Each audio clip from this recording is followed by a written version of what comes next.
Yeah, dude.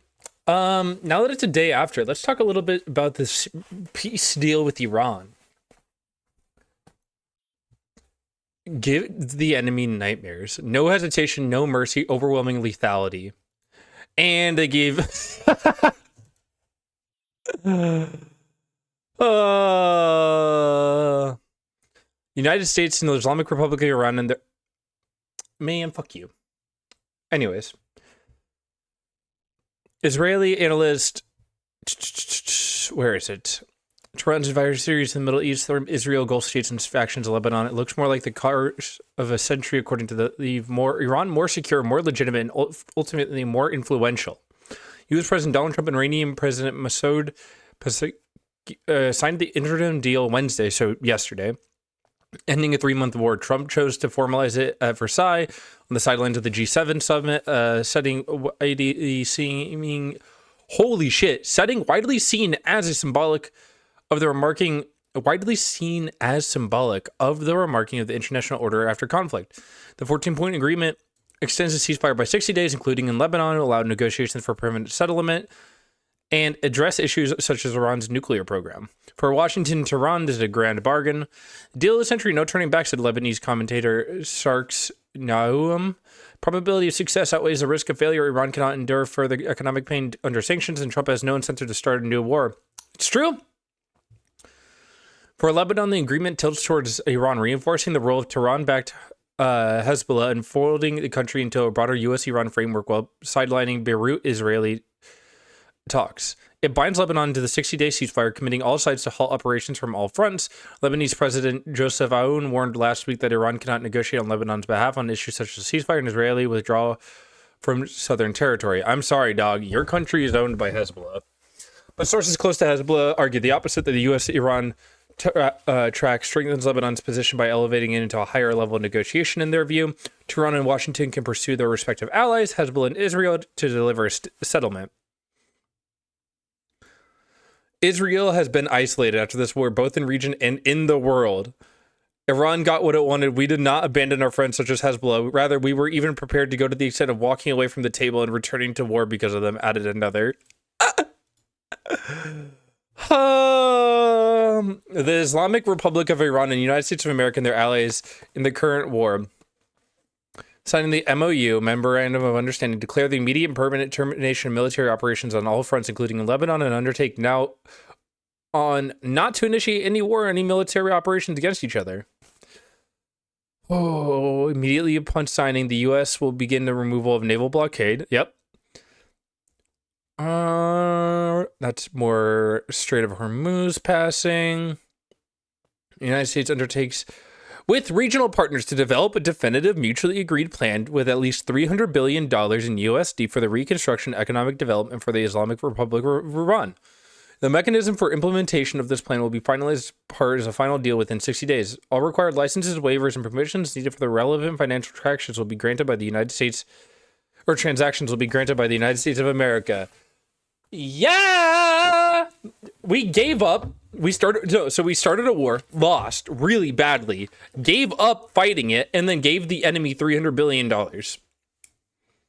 Pete Hegseth, I don't know how you do it, but no one has ever been as big of a fuck up as you, militarily wise. United States and America terminate all types of sanctions against the Islamic Republic of Iran, including UN national security resolutions, IAEA Board of Governors resolutions, unilateral U.S. Sanctions, primary and secondary, and agreed upon schedule as part of the final deal. Islamic Republic of Iran and the United States acknowledge the critical importance of these sanctions terminations issued above, mentioned and expressed their intentions to immediately address these issues in negotiations in order to achieve mutual agreement on them. This is what happens, Israel, when you piss off Trump. United States of America fully makes available for use frozen restricted funds and assets of the Islamic Republic of Iran. Upon the implementation of this MOU, the United States of America and the Islamic Republic of Iran mutually agreed the procedures related to release of these funds during the negotiation. Such funds, whether retained in the original account or transferred to the Islamic Republic of Iran, the United States undertakes issue all necessary licenses and authorizations necessary.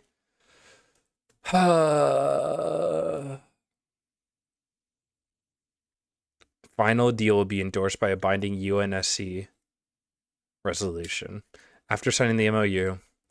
Dude, great job, Trump and Pete Hegseth. You started a war, crippled our economy, and then give Iran $300 billion to rebuild theirs. Massive game of chess they're playing here. Massive game of chess.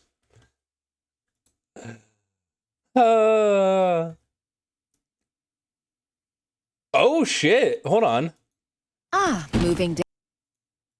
Because Vance said this. Back to the Lebanon component of the deal. There's a report in Axios that Netanyahu's fuming over this. Israel doesn't feel bound to the MOU as it relates to Lebanon. If, as you mentioned, your frustration with Israel striking in Beirut, hitting apartment buildings, if that continues, could it torpedo the deal? And what would the U.S.'s response be to a broader war in Lebanon involving Israel and Hezbollah? Dog, there's no way we drop Israel. In the Trump administration, there's no way on God's green earth we drop Israel, right? Yeah, well, I don't want to get into hypotheticals that could torpedo the deal, because I think the president's expectation is that all of our friends, the Israelis, the Arabs in the region, we're going to work together and actually see this deal to completion. Now, I saw the Axios report, that Netanyahu is fuming.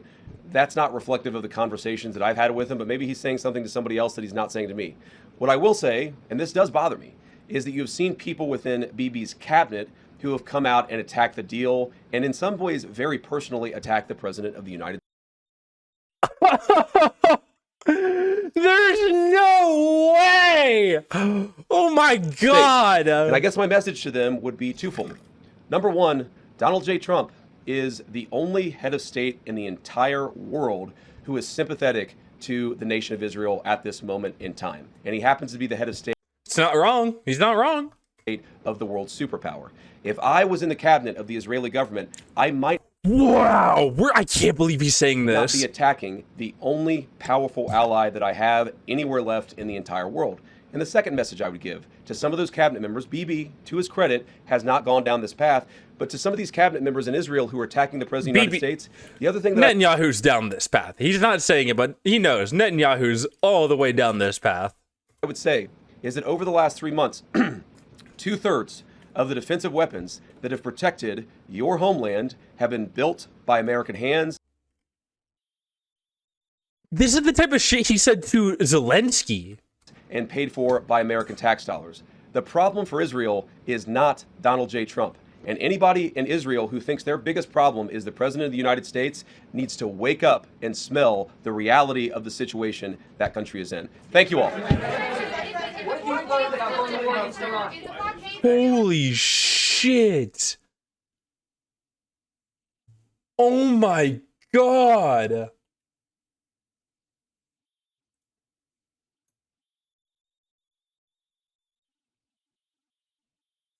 What's Bibi saying about this? Meanwhile, the Strait of Hormuz is officially back open for business, at least for now. The U.S. CENTCOM announced the blockade is officially over on social media.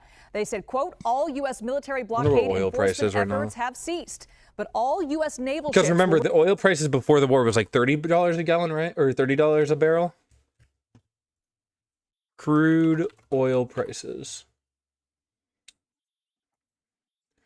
No, it was at like 50 something dollars. Yeah, $60 to $50, 57, and then like 64. It's at 75 right now. And it climbed all the way up to 104 and 112. So remain in the area. Now, this comes after President Donald Trump put pen to paper, signing the agreement that starts the clock on 2 months of talks with Iran. God, why does it have to be in all fucking caps? It's so hard to read this shit when it's all in caps. Close areas in accordance with the president's direction. Whatever. The 14-point accord is set to be formally signed in Switzerland tomorrow, but the president's signature yesterday means the 60 days starts now. Vice President J.D. Vance already calling it a success. The president's peace plan in Iran has already... God, his voice crack is going to crack me up. Bearing real fruits for the American people. Last night, 12.5 million barrels of oil went through the Strait of Hormuz. That is a high since the beginning of the conflict. Oil prices are down nearly at their level from the pre-war conflict. Gas prices dropped below $4 a gallon today for the first time since the conflict. And importantly, oh, did not mean to do that. Sorry. Prices are. Let's go live to outside the White House to CBS News senior White House correspondent Weijia Jiang. Weijia, great to see you. This agreement already facing some challenges. What can you tell us? Liz, it's great to be with you. It is, and it's an old problem that continues to carry on, and that is because the Israeli Prime Minister Benjamin Netanyahu is speaking out forcefully against one of the main points of this memo, which is a ceasefire that includes Lebanon.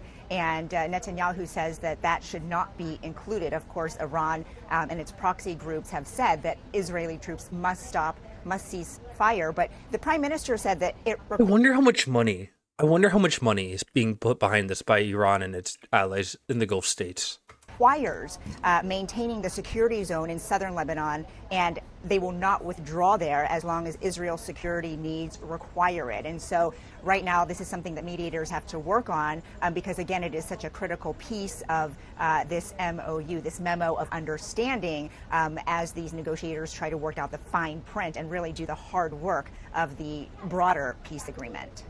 And Weijia, you asked VP Vance about President Trump's shift on Iran's ballistic missile program. What did he say? Oh, I'm so curious. I'm actually so curious. Yeah, Liz, you might remember that the administration very clearly laid out its objectives for entering Iran in the first place, and one of them was to completely dismantle and destroy Iran's ballistic missile program. But just yesterday, the president was asked about this because the MOU does not mention these ballistic missiles, and he said that it would be unfair if Iran didn't have some missiles if the It would be unfair if Iran didn't have some missiles. countries around it did, and that's why I asked the vice president about that today. Here's what he said. Can you help us understand President Trump's shift on his stance for Iran's ballistic missile program?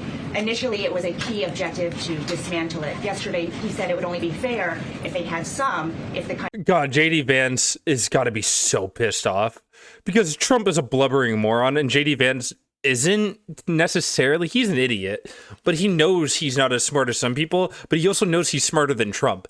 Trump just lies. JD tries to analyze and be like, oh, how do I explain this in a technocratic way? I can't wait to hear his fucking response. Countries around Iran also had some. So when and why did that change? And will the final agreement have any restrictions on these missiles? So, man, what a way to make the United States look like the weakest fucking country ever. Oh my God, what a way to make the United States look like a pathetic little weak country. we destroyed a substantial number of their ballistic missiles and their ballistic missile launchers themselves. It's not just the bullets, but it's the actual gun. And that's what we were extremely effective at in destroying during the last 3 months of the campaign. All the president said yesterday is that, of course, countries don't give up the right of self-defense. Wait, I want to see her reaction. Of course, countries don't give up the right of self-defense. She like heard it, processed it, was like, what the fuck? I want to see fucking Ben Shapiro fuming over this. Number one Israel supporter over here. The Ben Shapiro Show. Ben, good to have you with us today. Your reaction to this MOU that we've all had a look at now, at least where it stands now, could be a little different when the signing happens, and also to what the president had to say there, Ben. Well, I've said many times, the president deciding to go into Iran and to hit nuclear facilities in Operation Midnight Hammer, and then to go after Iran's ballistic missile facilities, nuclear facilities, Army, Navy, and Air Force in this current operation was the signal act of political bravery, perhaps, of my lifetime. Why are we sucking his dick, Shapiro? What the fuck? Literally everybody on both sides pretty much agrees that this was a stupid fucking thing to do. With that said, this MOU appears to be, just from the text, a disaster that does not achieve any of the actual signal goals that were set by the administration at the beginning. There were effectively 5 goals that were set by the administration at the beginning. One was ending the nuclear program, not just nuclear weapons, no nuclear enrichment, zero enrichment.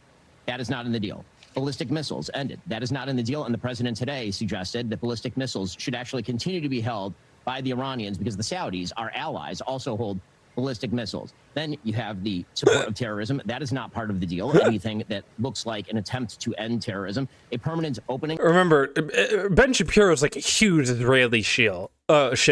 He gets paid a lot of money from Israel to be a fucking idiot.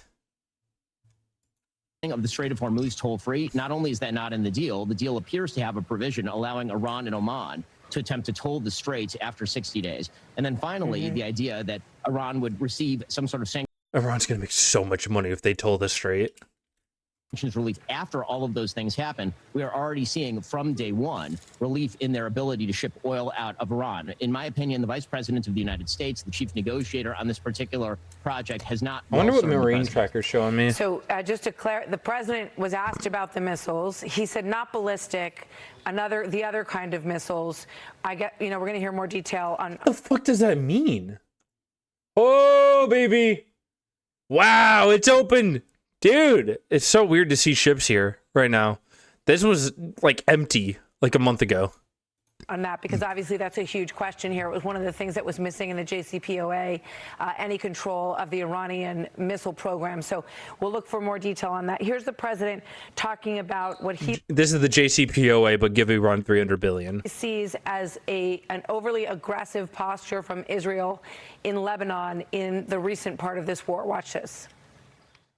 In all fairness to Bibi Netanyahu, who happens to be a good man, gets a little excited sometimes. We have a little dispute over Lebanon. I say, you can do a little softer touch, Bibi.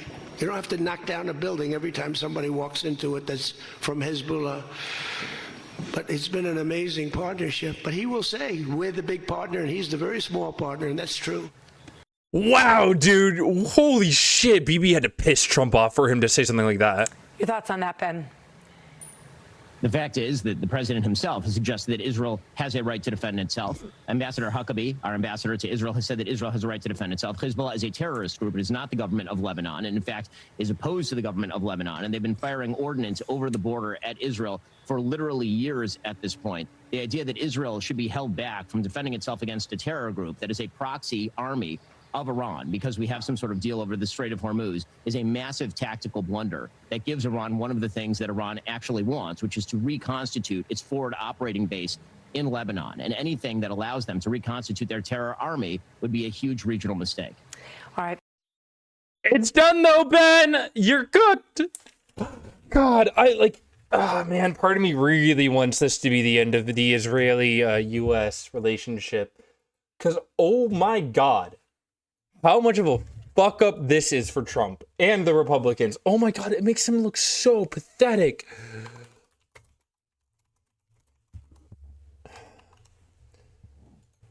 Like, I don't even know what to say at this point. Man, they look incredibly weak. Because we started a fucking war and then we gave up. Who the fuck is gonna vote for this guy? Well, some people will, but Jesus, everyone's turning on Trump. Everyone. And it makes me so happy. They can't do fascism right.